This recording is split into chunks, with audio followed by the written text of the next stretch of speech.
Estimados y estimadas estudiantes, la Cátedra de Información en Salud de la Escuela de Ciencias Exactas y Naturales de la Universidad Estatal a Distancia le da la más cordial bienvenida. Hoy con el tema de trastornos del sistema genitourinario, que forma parte de la asignatura de Fisiopatología para la codificación de enfermedades. Mi nombre es Carolina Soto Aguilar y será un gusto acompañarles. La epidemiología que acompaña la progresión de estas enfermedades se relaciona a factores desencadenantes o factores perpetuadores como son la diabetes mellitus y las enfermedades cardiovasculares presentes en un 70% de la población. Otro tipo de factores que influyen es el envejecimiento de la población, factores genéticos, la etnia, el sexo, factores socioeconómicos, bajo peso al nacer, malnutrición infantil y la exposición a nefrotoxinas vienen a influir y a comprometer el funcionamiento adecuado de este sistema. Como parte de la anatomía del sistema genitourinario, esta imagen nos permite visualizar la ubicación exacta de las estructuras en el cuerpo humano. Recordemos que el ser humano contiene 2 riñones, dentro de los cuales se ubican estructuras especializadas que permiten la filtración de la sangre y la formación de la orina, además como 2 uréteres, una vejiga, las uretras, que en el caso del hombre es mucho más larga que en el caso de la mujer, y además en el caso del hombre podemos identificar lo que es la próstata. Para ahondar en la anatomía del riñón es importante que recordemos que se encuentra a nivel retroperitoneal, que es uno de los órganos con mayor diferenciación dentro del organismo. Contiene 30 tipos distintos de células que forman gran cantidad de capilares de filtración y nefronas. Depuran el exceso de agua, sales y desechos de metabolismo proteico de la sangre, además de que disuelven nutrientes y sustancias químicas de este mismo fluido. Transportan productos de desecho desde la sangre a la orina mediante los uréteres y luego este es depositado en la vejiga urinaria. Su aspecto es rojizo y mide aproximadamente 10 centímetros de longitud por 5 centímetros de ancho. Recordemos que las características a nivel interna es que poseen una cápsula que la rodea, luego una médula, además de zonas especializadas como lo son el cáliz mayor, menor y se encuentran irrigadas por lo que son la arteria renal y las venas. Como estábamos conversando, el riñón se encuentra conformado por 3 estructuras principales, que es la médula renal, la pelvis renal y la corteza renal. A nivel de la médula renal es donde se contienen las pirámides renales. En ellas se conforma lo que es la orina. La orina pasa a través de las pirámides renales hacia la pelvis renal. Es una estructura con forma de embudo que ocupa la cavidad central del riñón. Luego es sumamente estrecha al salir para unirse con el uréter. Entonces la orina se drena desde la pelvis renal hacia la uretra. Muy importante es la función que tiene la corteza renal, que es donde se filtra la sangre cuando ingresa al riñón. Otra estructura fundamental es la nefrona, que corresponde a la unidad estructural y funcional básica del riñón. Está formado por los capilares, por el glomérulo, que es donde se filtra la sangre, y el tubo renal da la recuperación o contribuye con la recuperación de aguas y sales. Cada riñón tiene aproximadamente 1 millón de nefronas. Con respecto a los uréteres, es importante que recordemos que son conductos musculares con una longitud aproximada de 25 y 30 centímetros, que aquí se pueden visualizar. Estos transportan la orina desde los riñones hasta la vejiga. Se encuentran irrigados por las arterias renales, testiculares, ováricas y por la aorta abdominal.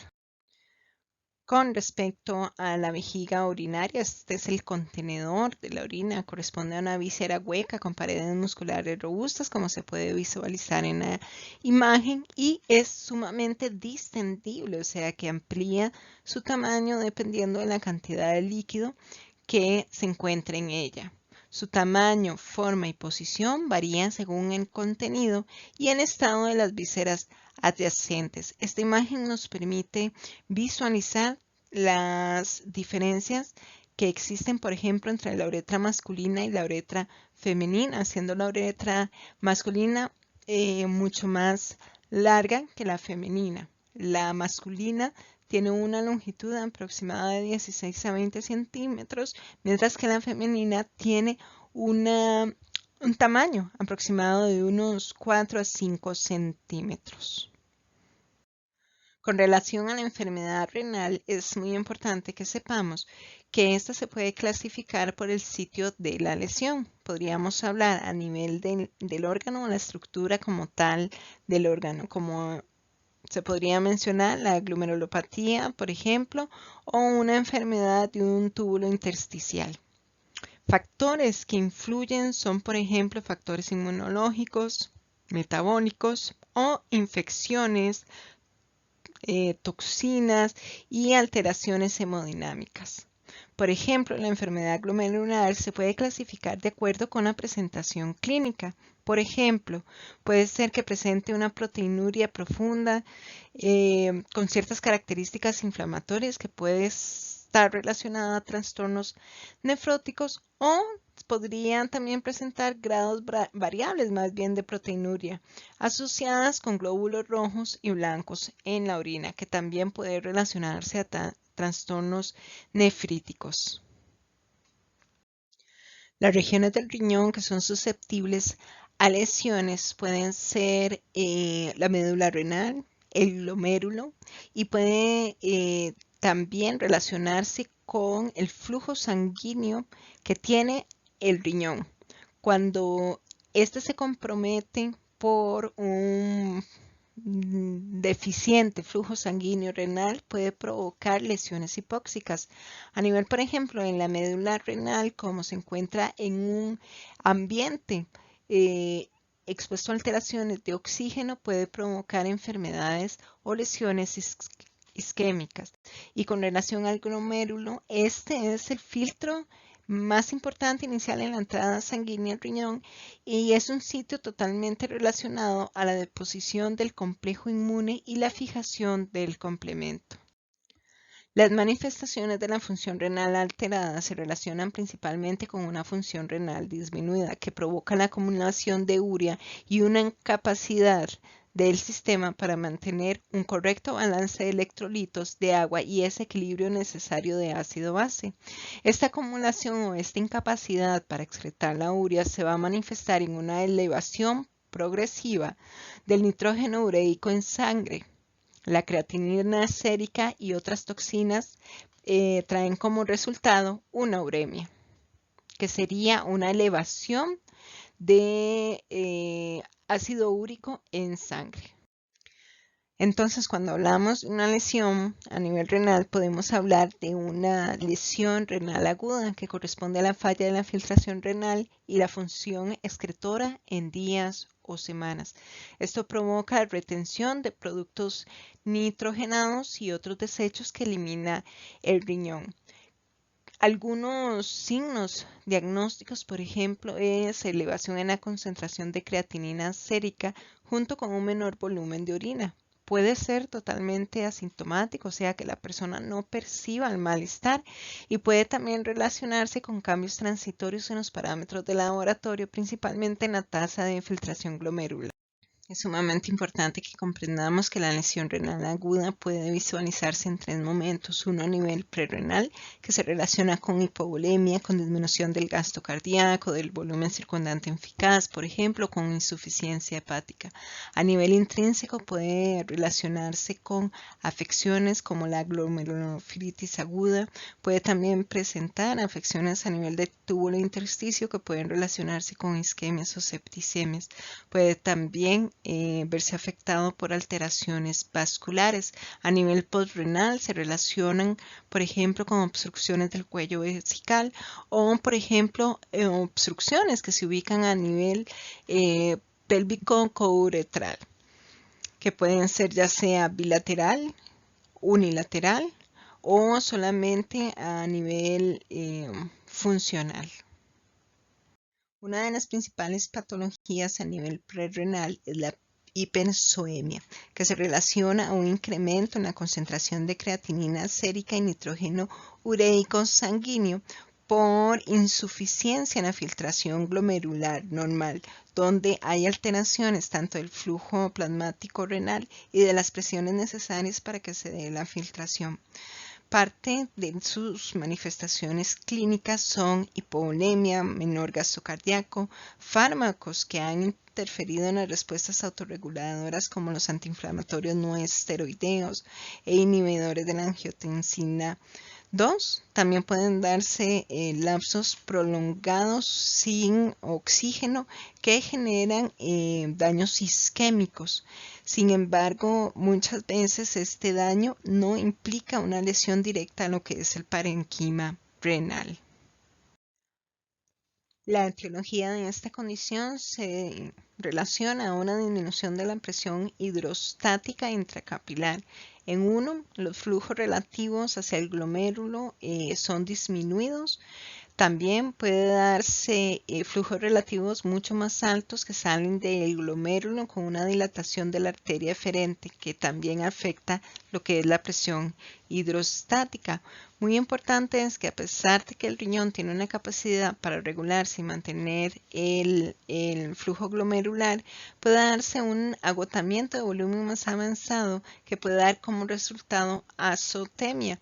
Esto puede deberse a pérdidas de volumen excesivo, tanto renales, gastrointestinales o de origen cutáneo, o puede también relacionarse a una ingesta deficiente de líquido. Como parte de la anamnesis y exploración física en lo que es la hipersoemia prerrenal, se debe identificar o valorar la presencia de vómitos, diarrea, glucosuria causante de poliuria, consumo de fármacos que incluyen diuréticos. Como signos debemos considerar la hipotensión ortostática, la taquicardia, la disminución de la presión venosa yugular, la turgencia cutánea, así como la sequedad de las mucosas en general. Puede ser que se acompañe también de enfermedades como la insuficiencia cardíaca congestiva, una enfermedad hepática o síndrome nefrótico, que se acompañan de la disminución del flujo sanguíneo renal, como hemos conversado, y alteraciones de la hemodinamia intrarrenal que conducen al descenso de la filtración glomerular.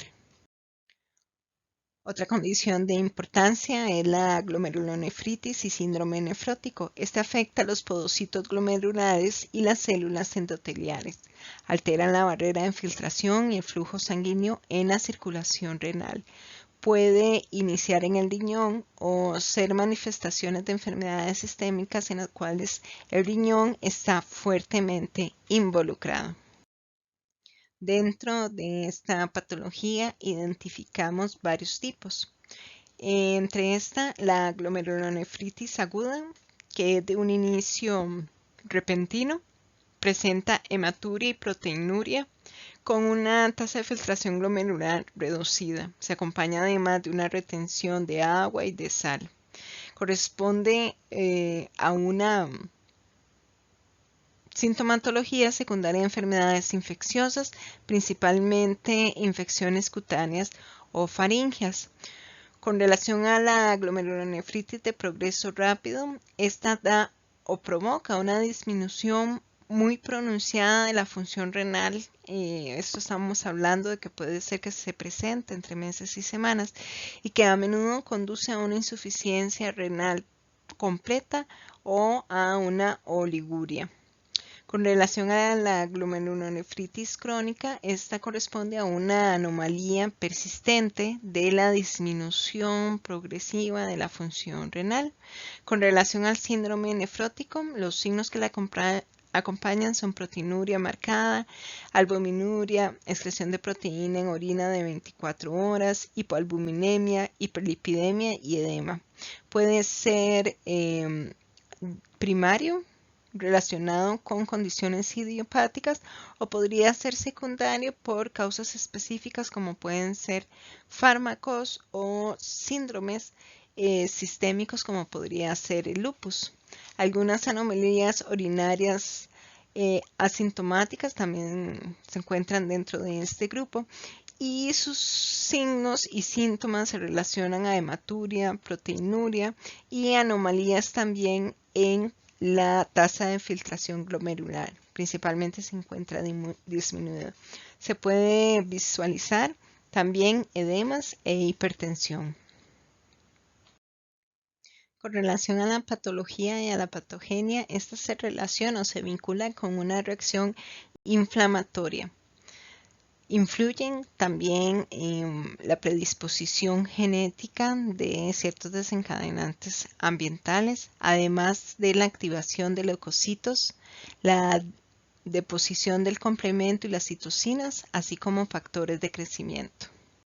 Dentro de las manifestaciones clínicas se puede identificar daño en la pared capilar glomerular que provoca la salida de glóbulos rojos y proteínas. Son demasiado grandes para atravesar el capilar glomerular hacia el lumen tubular renal, lo que da lugar a la hematuria y la proteinuria. También la filtración glomerular disminuye por los capilares glomerulares, ya que estos se encuentran infiltrados con células inflamatorias, lo que provoca retención de líquidos y sales que se manifiestan como edema e hipertensión. Además, puede presentarse un síndrome nefrótico, donde se acompaña de una hipoalbuminemia o hipercoagulabilidad. Cuando hacemos referencia a lo que es una enfermedad renal crónica, es sumamente importante que se asocie con la presencia de diabetes mellitus e hipertensión. Los síntomas crónicos de una lesión renal pueden relacionarse a lo que es fatiga y malestar. Puede también vincularse con la incapacidad de excretar agua, sal y sales de desecho a través de los riñones. Por lo tanto, los síntomas y signos que se presentan se van a relacionar con las pérdidas de agua renal y la capacidad excretora de sal. Las personas entonces van a presentar disnea, artomnea, estertores. Puede ser que se identifique un tercer ruido cardíaco, además de edema periférico. Se puede encontrar además un estado mental alterado, resultado del efecto tóxico de la uremia en el cerebro, que se acompaña obviamente con niveles elevados de desechos nitrogenados y ácidos fijos en sangre. Es sumamente importante que recordemos que en una lesión aguda se da una regeneración de los tejidos. Sin embargo, en la lesión crónica, esta provoca la pérdida irreversible de nefronas que se acompañan de un aumento en la presión de filtración glomerular e hiperfiltración, así como fibrosis y cicatrización. Además, los efectos que provocan la uremia en el cuerpo pueden ser insuficiencias hepáticas, insuficiencias cardíacas y alteraciones neurológicas.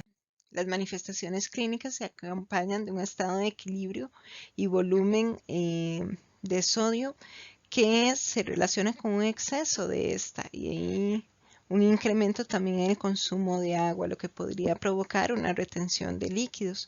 Puede además presentar o acompañarse de una insuficiencia cardíaca, de hipertensión, de edema periférico, así como de aumento de peso.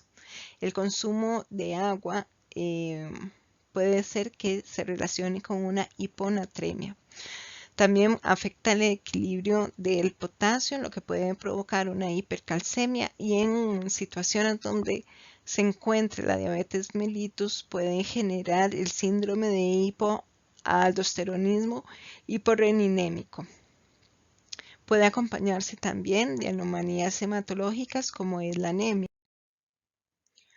A nivel mineral y óseo, puede hacer que se dé una mayor reabsorción ósea. Puede ser además que se presente una absorción disminuida de calcio en el intestino, una sobreproducción de la paratormona. Además, puede ser que el metabolismo de la vitamina D se encuentre alterado. Se puede identificar también retención de fósforo y acidosis metabólica crónica. Otras anomalías a nivel cardiovascular y pulmonar se relacionan con la insuficiencia cardíaca, con el edema pulmonar por altas concentraciones de sodio. Puede presentarse tal vez pericarditis por el efecto de la urea. Entre las anormalidades neuromusculares pueden darse trastornos leves del sueño, problemas de concentración mental, pérdida de memoria. Puede ser que se dé errores en el juicio, gran irritabilidad, hipo, calambres, fasciculaciones y contracciones, puede también que se dé estupor, convulsiones, entre otros. Con respecto a los exámenes que se consideran, es un análisis de orina para identificar la presencia de hematura y proteinura, ya que si existieran los cilindros granulares, las células epiteliales y los cilindros de estas células nos podrían sugerir necrosis tubular de las estructuras. También se analizaría una concentración elevada de orina en la zoemia prerrenal. También se podría identificar una osmolalidad urinaria de menos de 350 miliosmoles en necrosis tubular aguda. Esto se relaciona a que cuando hay una progresión de lesión, la capacidad de generar una orina concentrada disminuye. Otra de las patologías usuales a nivel renal es la litiasis, la cual corresponde a cálculos renales. Las personas que presentan esta condición sufren de un dolor en el flanco que puede irradiarse hacia la región inguinal. Pueden además presentar hematuria que puede ser macroscópica o microscópica. Con relación a la patología y patogénesis, los cálculos renales resultan de alteraciones en la solubilidad de varias sustancias en la orina que conducen a la nucleación y la precipitación de sales. La mayoría de los cálculos de calcio se deben a hipercalciuria idiopática por una eliminación excesiva de calcio urinario con hiperuricosuria, que es el incremento en la eliminación de ácido úrico. Además, puede acompañarse de hiperparatiroidismo como otras causas importantes. En esta condición, la deshidratación favorece la formación de cálculos, por lo tanto, una ingesta de líquido que puede contribuir a su disolución es un consumo de líquido de aproximadamente 2 litros de agua al día. Además, contribuye a la presencia de la dieta alta en proteínas.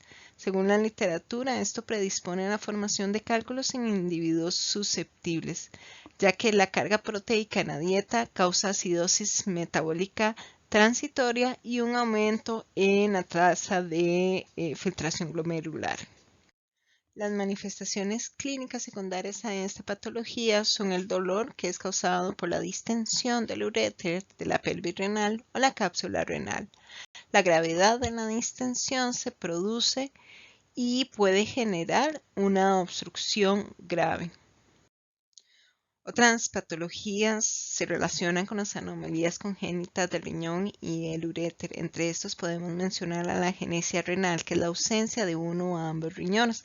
Esta condición puede ser total asintomática y puede relacionarse con una incompatibilidad para la vida cuando esta agenesia es bilateral. En los lactantes, cuando no se presentan ambos riñones, se debe a complicaciones del oligohidromnios, que es el volumen de líquido amniótico.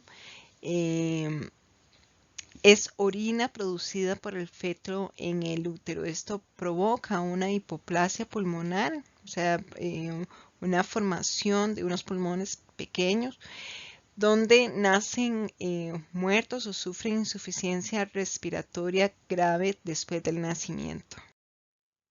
Otras manifestaciones congénitas son, por ejemplo, la hipoplasia renal, que corresponde a un riñón pequeño, pero con estructuras histológicas que no comprometen su funcionamiento.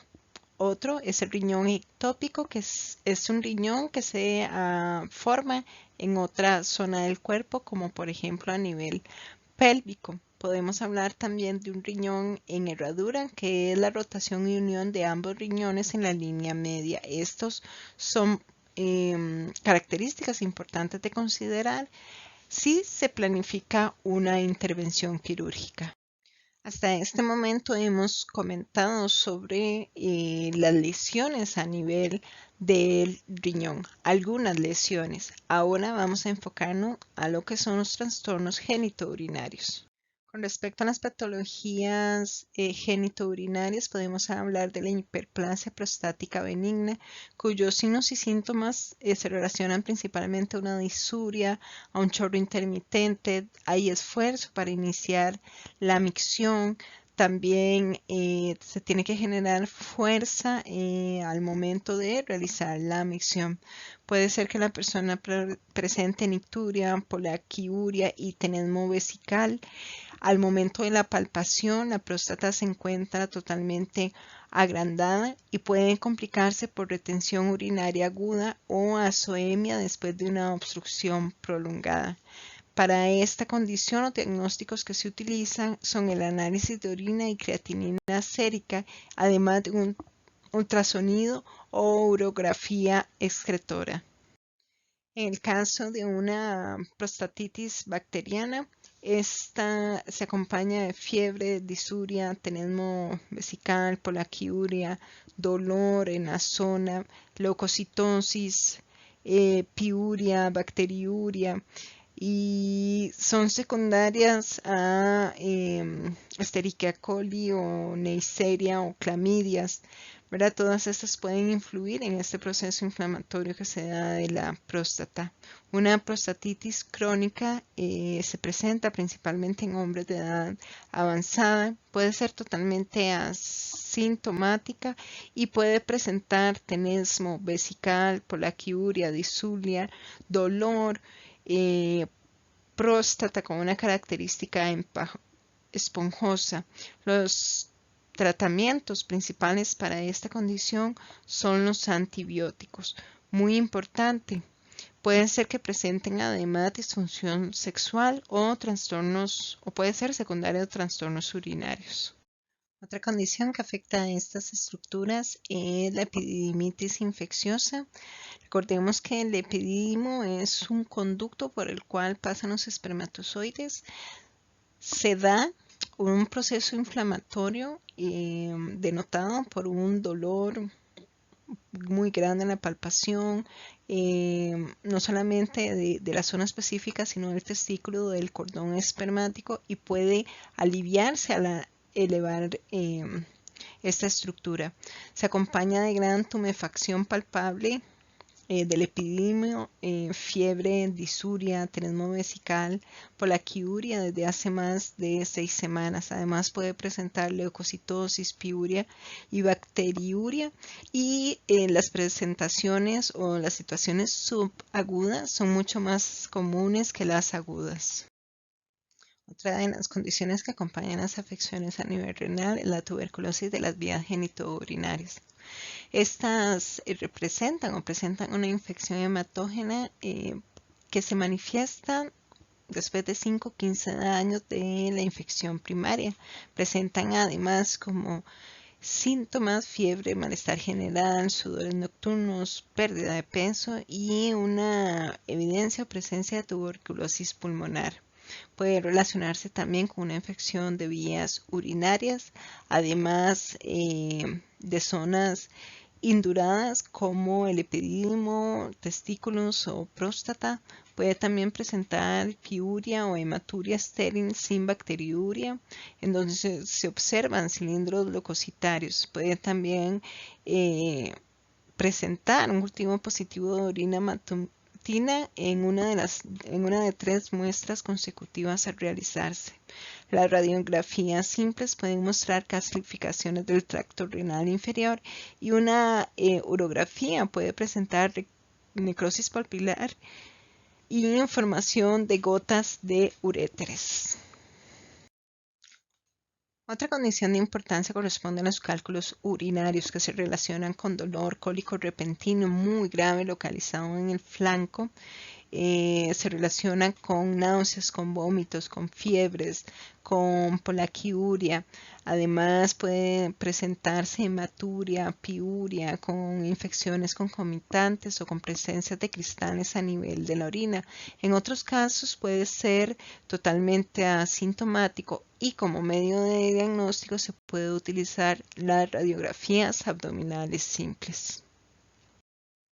Es sumamente importante que recordemos que estas lesiones que hemos comentado se ubican en la categoría 14 de la clasificación internacional de enfermedades dentro del CIE-10.